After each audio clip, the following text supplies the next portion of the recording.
Hi friends, welcome to Kalpana kitchen. நான் இன்றைக்கி வந்து ரவா லட்டு பண்ண போகிறேன். ரவா லட்டு செய்யறதுக்கு தேவையான பொருள் வந்து ரவையை வந்து நான் நெய்யில் போட்டு நல்லா வறுத்து வச்சுருக்கேன். 1 கப் ரவை எடுத்திருக்கேன். அதுக்கு ஈவனாக 1 கப் சர்க்கரை எடுத்திருக்கேன். இந்த கப்பில் தான் எடுத்தேன் நான். 1/4 கிலோ ரவைக்கு 1/4 கிலோ சர்க்கரை அது போல் போட்டுக்கோங்க. அப்புறமா ஏலக்காய் பொடி 1 ஸ்பூன் வச்சுருக்கேன். முந்திரி பருப்பு வந்து நெய்யில் வறுத்து வச்சு ரவா லட்டு பிடிக்கிறதுக்கு வந்து பால் நல்லா காஞ்சிக்கிட்டு இருக்குது. சில பேர் வெந்நீர் ஊற்றி பிடிப்பாங்க.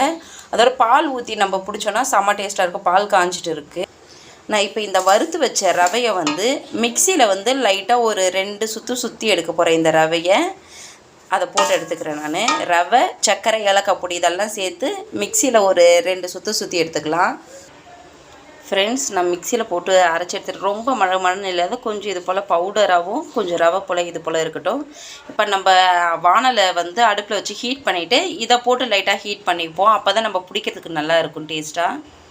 ஃப்ரெண்ட்ஸ், வானல் வந்து அடுப்பில் வச்சுட்டு ஹீட் ஆகிடுச்சு. நான் இப்போ அரைச்சி வச்சுருக்கல ரவை, சர்க்கரை, ஏலக்காய் பொடியெல்லாம் அதெல்லாம் இப்போ இதில் போட்டு நல்லா வறுத்துக்கிறேன். ஏன் நம்ம வறுக்கிறோன்னா அந்த சர்க்கரை வந்து கொஞ்சம் மெல்ட் ஆகும். நம்ம பால் ஊற்றி உருண்டை பிடிக்கும்போது கரெக்டாக வரும் நம்மளுக்கு. அதனால தான் அதனால் இப்போ நான் எல்லாத்தையும் போட்டுக்கிறேன் இதில். ஃப்ரெண்ட்ஸ், ரெண்டுமே போட்டு நல்லா வதக்கிக்கிட்டே இருக்கேன். லைட்டாக ஹீட் ஆனால் போதும். இங்கே பாருங்கள், லைட்டாக ஹீட் ஆகிடுச்சு. நான் இப்போ ஒரு பாத்திரத்துக்கு மாற்றிக்கிறேன் இதை. ஃப்ரெண்ட்ஸ், வறுத்த ரவை எல்லாத்தையும் ஒரு பாத்திரத்தில் போட்டு இதில் வந்து இப்போ நான் முந்திரி வறுத்து வச்சுருக்கேன்ல அதை சேர்த்துக்கிறேன். முந்திரியை சேர்த்துட்டு நல்லா இந்த மாவு கூட மிக்ஸ் பண்ணிடலாம். எல்லா இடத்துலையும் முந்திரி நம்ம உருண்டை பிடிக்கும் போது எல்லா உருண்டையிலையும் நம்மளுக்கு வரும். அதனால எல்லாம் மிக்ஸ் பண்ணிக்கலாம். நல்லா மிக்ஸ் பண்ணியாச்சு. இப்போ வந்து நான் பால் காய்ச்சி வச்சுருக்கேன்ல, இது வந்து நான் ஒரு டம்ளர் எடுத்திருக்கேன். ப்ளஸ் வந்து இருக்கிற பால் வந்து ஸ்லோவில் வச்சு அடுப்புலேயே தான் இருக்குது. ஏன்னா பால் சூடு ஆறிடுச்சுன்னா மறுபடியும் அந்த சூடான பால் போட்டு தான் நம்ம உருண்டை பிடிக்க போகிறோம். அதனால் இப்போ இந்த பாலை வந்து ஒரு பக்கமாக ஊற்றுவோம். இப்போ இந்த பால் பட்ட இடத்துல வந்து சூடாக இருக்கும்ல, அதனால் வந்து கரண்டி வச்சு ஒரு ஸ்பூனை வச்சு நல்லா மிக்ஸ் பண்ணிவிடுங்க. இப்போ இந்த மிக்ஸ் பண்ண இடத்துல வந்து மாவு இது போல் எடுத்து ரொம்ப சூடாக தான் இருக்கும். சூடாக பிடிச்சா தான் நம்மளுக்கு உருண்டை வரும். இது போல் நல்லா அழுத்தம் கொடுத்து உருண்டையை பிடிச்சிக்கோங்க. நல்லா அழுத்தம் கொடுத்து,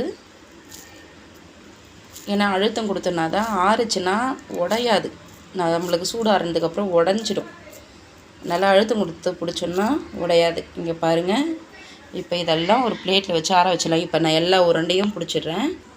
ஃப்ரெண்ட்ஸ், நான் எல்லா ரவா லட்டும் பிடிச்சிட்டேன். அவ்வளோட தான் நம்மளுடைய ரவா லட்டு ரெடி ஆகிடுச்சு. உங்கள் வீட்டில் வந்து ட்ரை பண்ணி பாருங்கள். இதே போல் எப்படி இருக்குன்னு சொல்லிட்டு சொல்லுங்கள். நீங்கள் வந்து ரவையை முழுசாகவும் போட்டு செய்யலாம். முழுசாக போட்டு செஞ்சிங்கன்னா கொஞ்சம் ரஃப் ஆகிடும்ல 2 நாள் ஆனால். இதே வந்து நீங்கள் கொஞ்சம் பவுடர் பண்ண போல் போட்டு செஞ்சிங்கன்னா கொஞ்சம் சாஃப்டாக இருக்கும். அந்த பால் கூட ஊறி கொஞ்சம் சாஃப்டாக இருக்கும். அவ்வளோதான், வேறு ஒன்றும் டிஃப்ரெண்ட் இல்லை. நீங்கள் உங்கள் வீட்டில் ட்ரை பண்ணிவிட்டு எப்படி இருக்குன்னு சொல்லிட்டு கமெண்ட் செக்ஷனில் கமெண்ட் பண்ணுங்கள் ஃப்ரெண்ட்ஸ். ஓகே ஃப்ரெண்ட்ஸ், பாய்.